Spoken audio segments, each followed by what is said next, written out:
Wasekjen Demokrat benarkan Anies Baswedan temui AHY besok. Calon Presiden dari Partai Nasdem Anies Baswedan bertemu dengan Ketua Umum Partai Demokrat Agus Harimurti Yudhoyono di kantor DPP Partai Demokrat Jakarta Pusat. Kunjungan Anies ini merupakan yang pertama setelah diusung Partai Nasdem sebagai calon Presiden 2024. Mas AHY dan semuanya, tadi saya sampaikan, saya merasa sangat terhormat ketika kita merencanakan sebuah silaturahmi. Kita akan berdiskusi. Saya membayangkan berjumpa dengan beberapa pengurus. Ternyata beberapanya Demokrat itu luar biasa. Luar biasa. Semangat begitu hangat sambutannya. Insya Allah ini penanda bahwa kita siap untuk jalan bersama-sama ke depan. Demokrat, tetapi juga dari kader-kader berbagai daerah.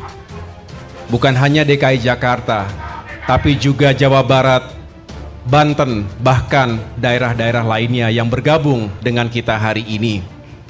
Juga hadir sejumlah gerakan relawan Anies AHY yang juga berkumpul di DPP Partai Demokrat.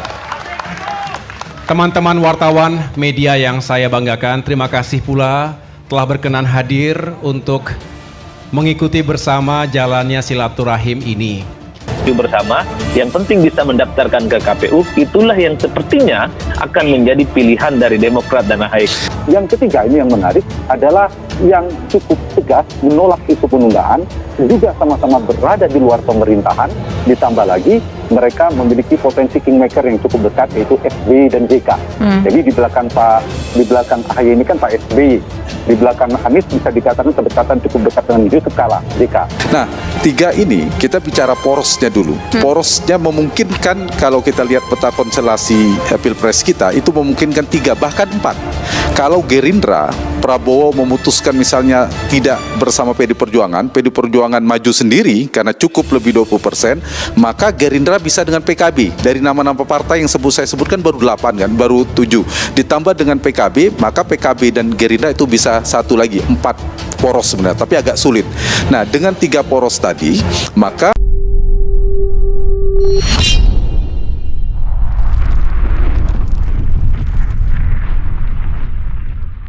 juga punya potensi, itu yang normatif ya. Dari segi sudut pandang manapun, pastinya yang muncul dalam survei adalah mereka yang memang rata-rata punya kapasitas dan layak jual sebenarnya dalam politik. Tapi yang ketiga ini, soal yang realistis ini adalah jalan terjal sebenarnya.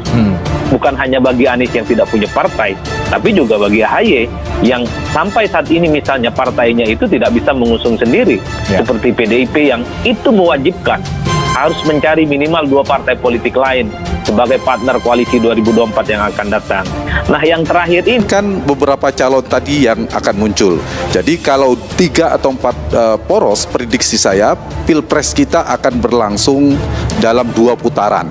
Nah, 2 atau 3 putaran ini sangat menentukan siapa pemenangnya dalam Pilpres nanti. Ya.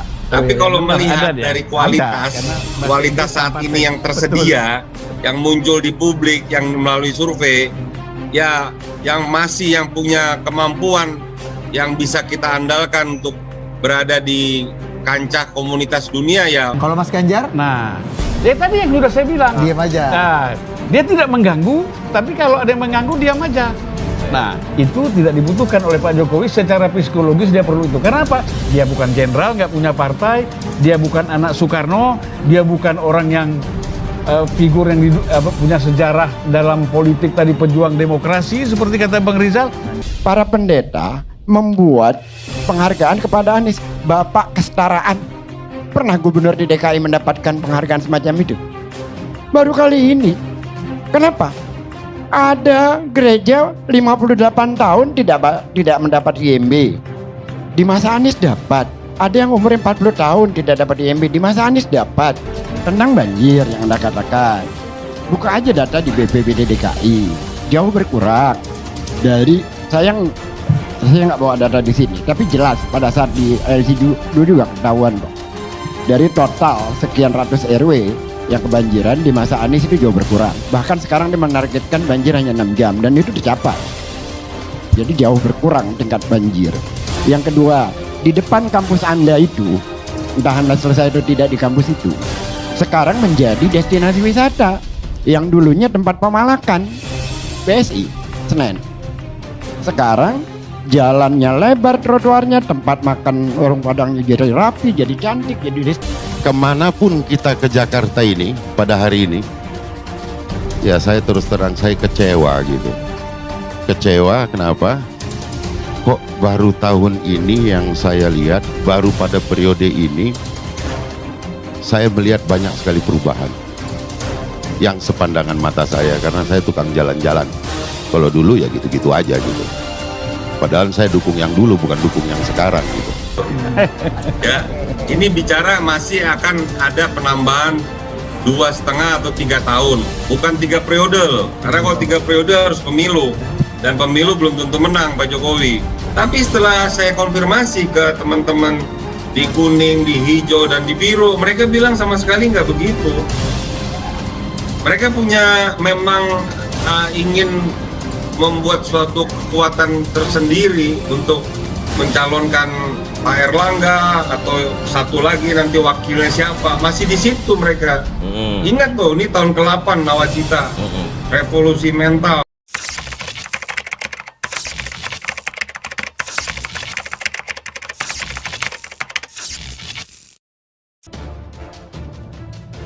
PDIP kritik lawatan Anies ke Jepang 2 bulan jelang lengser. Anggota DPRD DKI Jakarta dari fraksi PDIP, Gilbert Simanjuntak, mengkritik kunjungan Gubernur DKI Jakarta Anies Rashid Baswedan ke Jepang sejak Selasa 9 Agustus. Menurutnya lawatan mantan Mendikbud itu tidak jelas tujuannya. Itu lawatan yang tidak jelas, apapun yang disepakati akan dikerjakan gubernur berikutnya, kata Gilbert Ahad 14 Agustus. Tanya itu apapun hasil kunjungan Anies ke Jepang tersebut, Gilbert belum tentu dikerjakan, terlebih saat Anies dinilainya lemah dalam hal manajemen pemerintahan. Dari hal yang bukan prioritas tapi malah dikerjakan sisa kurang dari 2 bulan menjabat, katanya. Gilbert menuturkan, hal itu juga tercermin dari program sumur resapan yang digembor-gemborkan hingga jelang akhir masa jabatannya. Aral melintang, program penanggulangan naturalisasinya dinilai gagal. Ini menjadi pertanyaan, lawatan ini apakah kamuflase untuk jalan-jalan biaya negara? Kok sulit diterima akal? Tanya dia. Diketahui Gubernur DKI Jakarta Anies Baswedan bertandang ke Jepang menemui Gubernur Tokyo Yoriko Koike. 2 gubernur itu membicarakan lebih lanjut terkait potensi kerjasama beberapa bidang, termasuk transportasi publik ramah lingkungan. Dalam akun Instagramnya, Anies mengatakan ada banyak hal lain yang menjadikan pembahasan, terutama usaha kebangkitan pasca pandemi, kerjasama membangun kota tahan bencana, dan kerjasama di bidang transportasi publik ramah lingkungan, kata Anies dikutip dari akun Instagramnya. Dalam unggahannya pula, Anies menyinggung Tokyo sebagai salah satu sister cities Jakarta yang lama berhubungan.